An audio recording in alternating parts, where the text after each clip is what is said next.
Heart failure is an incredibly important risk factor for postoperative mortality. It's common with over 500,000 incident cases in the United States annually. Heart failure patients are incredibly complex, often suffering from the exact same medical comorbidities that lead patients to seek consultation for surgically treatable disease. And what I'm going to focus on this morning is that heart failure is an incredibly heterogeneous clinical syndrome. And the problem that I really want to address is that the tools that the surgical community uses to risk stratify heart failure patients for elective noncardiac surgery really doesn't adequately reflect that clinical heterogeneity in this really important patient population. I'll give you a specific example of that. This is a screenshot of the American College of Surgeons surgical risk calculator. And as you can see, there's a line here for heart failure. It says congestive heart failure in 30 days prior to surgery. And if you look at the definition that the ACS calculator uses, it says that only newly diagnosed heart failure or heart failure with active signs or symptoms of disease within 30 days of surgery fulfills this definition. So let's see how this definition comes into play with two real patients. This is a photo of me and my grandmother. We both have dilated cardiomyopathy, but we are very different cardiology patients. She's 98 years old. She has an ejection fraction of 25%, which is severely reduced, and she suffers symptoms daily of fatigue, shortness of breath, swelling, and edema. I'm 27. I have an ejection fraction of 45%, which is mildly reduced, and I never have any sort of symptoms of heart failure or cardiac disease. So how would the ACS risk calculator treat us were we to present for elective noncardiac surgery? Well, the first thing you'll notice is that I wouldn't even meet this definition for heart failure or cardiac disease or anything. I would be considered to be exactly at the same risk as someone in the general population with the same non-cardiac comorbidities that I have. Despite the fact that I have an abnormally structured heart and an abnormal ejection fraction, I would be considered to be at exactly equivalent risk. My grandmother, of course, meets this definition. She has daily symptoms, but there's nowhere here to put in her ejection fraction, which has been repeatedly and rigorously shown to be associated with a variety of morbidity and mortality endpoints. And the reason that this definition is so narrow, and the reason there isn't any place to put in things like severity of symptoms, ejection fraction, isn't because the people that run this calculator don't understand that that's important. It's because that previously the data that would be required to underlie those risk predictions, at that detailed of a level, don't really exist. So that was one of the problems that Dr. Wren and I wanted to tackle with this study, is to ask and to be able to actually quantify how clinical severity of heart failure affects postoperative mortality and non-cardiac surgery. We wanted to look specifically at how the presence of active symptoms and the degree of systolic dysfunction impact a patient's operative risk. We want to look specifically at outpatient surgery because outpatient surgery is now over half of surgeries done in the United States, and it's really the Wild West in terms of research. We don't have any data really at all on how heart failure patients do in the ambulatory surgical setting. And then I mentioned how complex heart failure patients are. These patients don't just come with heart disease, they come with diabetes, they come with anemia, they come with hypertension and coronary artery disease. How do these other comorbidities fit into the picture, specifically in the physiology of heart failure patients, and what actions can we take in the preoperative setting to try to mitigate these risks, to try to mitigate the operative risk in these patients that are receiving elective but sometimes incredibly, incredibly important surgery. So this is a 35,000-foot view of our study design. I'll go through it piece by piece. We looked at over 600,000 surgeries from the Veterans Affairs Surgical Quality Improvement Project database between 2009 and 2016. All were non-cardiac, all were elective.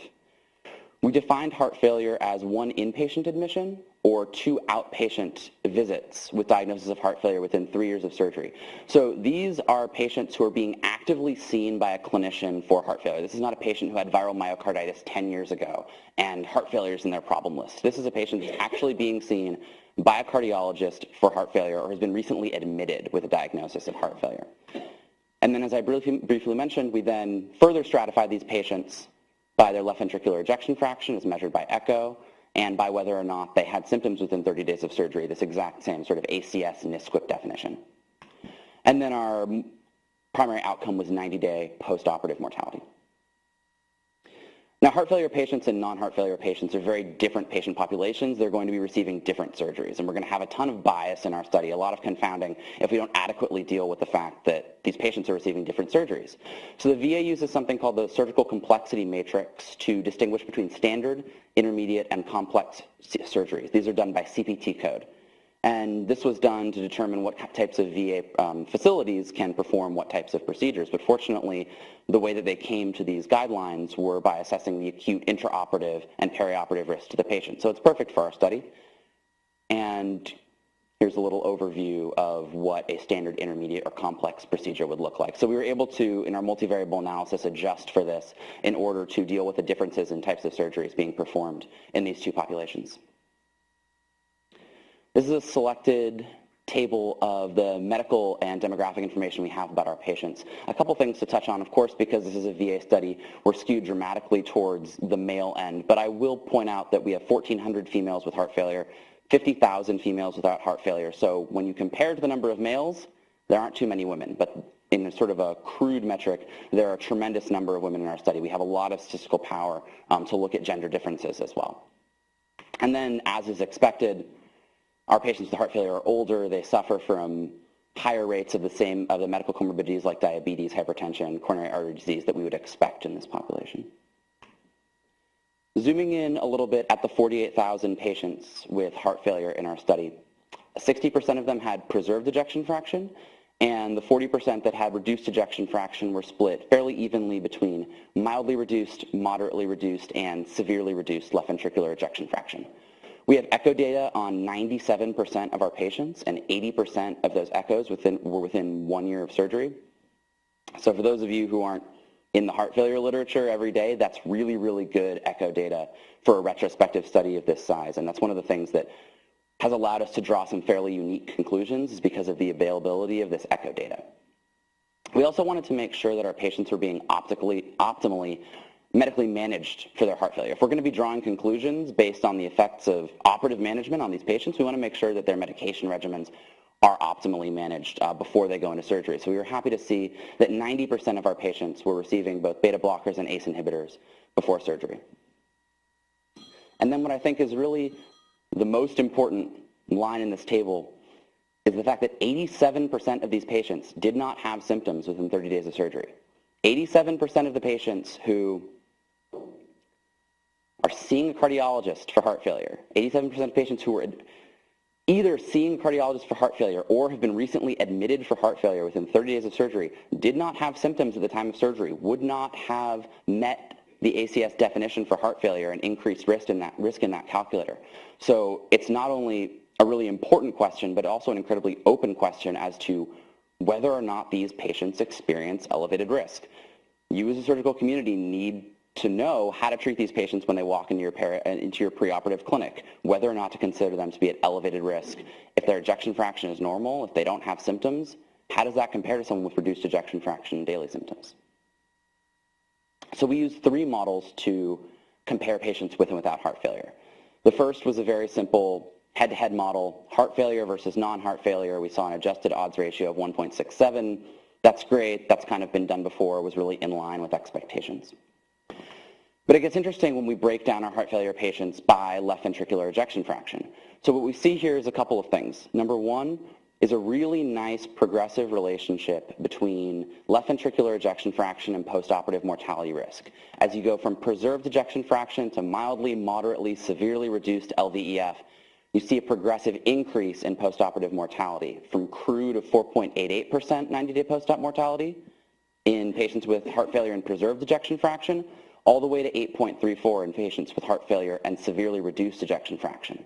And likewise, the multivariable odds ratio, adjusted for demographics, clinical comorbidities, type of surgery performed, goes steadily up from 1.51 to 2.35 when you compare patients with preserved ejection fraction to non-heart failure patients, all the way to severely reduced ejection fraction to heart failure patients, to non-heart failure patients, excuse me.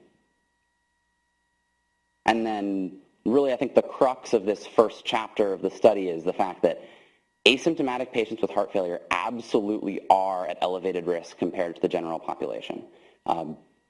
crude mortality of 4.84%, adjusted odds ratio of 1.53%. So yes, symptomatic patients intuitively are at much higher risk than both asymptomatic patients and non-heart failure patients, but asymptomatic patients absolutely do represent an intermediate risk level between heart failure patients with symptoms and non-heart failure patients. So overall, the takeaway here is there really is no heart failure patient that is at equivalent risk to the general population. And we also did a combined 7-level variable where we looked at combinations of left ventricular ejection fraction and symptom level. And even if you combine the patients who both have preserved ejection fraction and no symptoms, they still have elevated risk. So if a patient has a strong clinical history of heart failure, even if they look perfect 5 days before their operation, they still have elevated risk compared to the general population, and decision-making should proceed as such. So we also wanted to look at ambulatory surgery because we sort of took this perspective of, can we find a heart failure patient population where risk is equivalent to the general population? Well, maybe we could find a set of surgical procedures that are so low risk, and ambulatory surgery is generally perceived, rightfully so, to be incredibly low risk, where heart failure patients do just as well as non-heart failure patients. And the first thing that surprised us, that probably surprises you, is how sick our heart failure patients were who were receiving ambulatory surgery. 72% ASA3, 23% of our heart failure patients receiving ambulatory surgery at the VA nationwide were ASA4. So these are sick patients who are receiving surgery without even being admitted to the hospital for a night. So that made us think about what kind of guidelines are available, what kind of national professional society-based guidelines are available both for surgeons and anesthesiologists, sort of informing the community on best practices in terms of what types of heart failure patients are appropriate for ambulatory surgery. And basically there are none. So we thought that it was really important to explore this. We thought it was so important to explore it widely that we basically reran the exact same analysis on our ambulatory subset, and I won't go through all the numbers here, but it's basically the same story. So first of all, ambulatory surgical risk for the general population, as you would think, is extremely low, 0.42% crude 90-day postoperative mortality in the general population. But that jumps 5-fold in the heart failure population to 2%. The odds ratio, almost 2. So these heart failure patients have a 5-fold increased crude risk and a 2-fold increased adjusted risk of postoperative mortality when compared to non-heart failure patients. And the same pattern holds here. Preserved ejection fraction, elevated risk. Asymptomatic, symptomatic, elevated risk. And like we saw before, risk scales with reduced systolic function. As you go all the way down to severely reduced systolic function, you get an increased risk in post-op mortality, even in ambulatory surgery. So this is sort of the story as it pertains to heart failure itself, but we also wanted to look at other targets for preoperative intervention in this population, because heart failure really does represent a constellation of clinical comorbidities, and the patient really needs to be treated holistically, of course, in the pre-op setting. So we did something called a gap decomposition analysis, which is, to me, was a bit of an obscure statistical technique that really is taking a look at the confounders in your data set. And people think of confounding as a necessarily bad thing. I look at confounding as simply something that exists in the data. And what's bad is when you don't appropriately take care of the confounding. That's when you get bias. That's when you get results that really aren't true. But if you appropriately manage confounding, you can really look at it as an additional piece of information in your data. And this is how we did that. We can think of heart failure and non-heart failure patients as on a spectrum of postoperative mortality. If we look at those crude numbers, say in ambulatory surgery from 0.4% to 2%, there's a gap of 1.6%. And that gap represents both the effects of heart failure and the effects of all the additional risk factors. And what we wanted to do was separate that gap into its constituent risk factors and ask, is coronary artery disease important? Is hypertension important? Is diabetes important?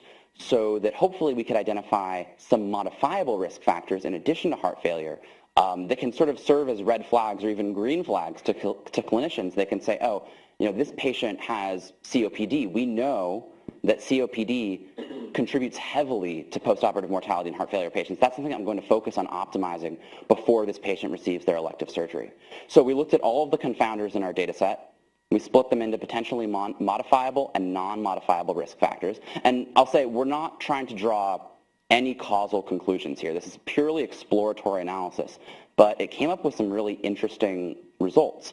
And the one that really stood out to us was this preoperative hematocrit measure. Number one, it's clearly modifiable. Number two, it makes really good physiological sense when you think about heart failure, because heart failure is the inability to deliver an adequate cardiac output, and that cardiac output is carrying oxygenated blood. So if the oxygen carrying capacity of that blood is diminished, then theoretically heart failure patients might be at higher risk than patients without heart failure. Heart failure patients may be particularly susceptible to not only preoperative anemia, but also to low normal levels of hemoglobin. And the second thing is purely just the number, 16.51% of the total gap in postoperative mortality, according to this statistical technique, was explained by preoperative hematocrit. So while, unfortunately, I need to graduate and move across the country in a couple weeks, Dr. Wren's group is going to continue to look at this and plan some more rigorous studies to actually take a look at how heart failure patients with different levels of hematocrit do during surgery, because something as easy as a preoperative iron infusion might have the potential to, if done consistently across the spectrum of heart failure patients, actually make a difference in this patient population. So, in conclusion, all heart failure patients, even those with preserved ejection fraction or no symptoms, experience elevated post-op risk, and mortality scales with increased levels of systolic dysfunction. Heart failure patients undergoing ambulatory surgery are at a 5 times crude and 2 times adjusted risk of postoperative mortality, and preoperative anemia is a potential target for optimization that may reduce mortality in the heart failure population. So I'd like to thank Dr. Wren for being a fantastic mentor and supervisor for the last 5 years. This has been an awesome experience, and I've learned a tremendous amount. I want to thank everyone else who sort of made up the team for this study, and it was really a pleasure to be with you guys this morning. I'm happy to take any questions.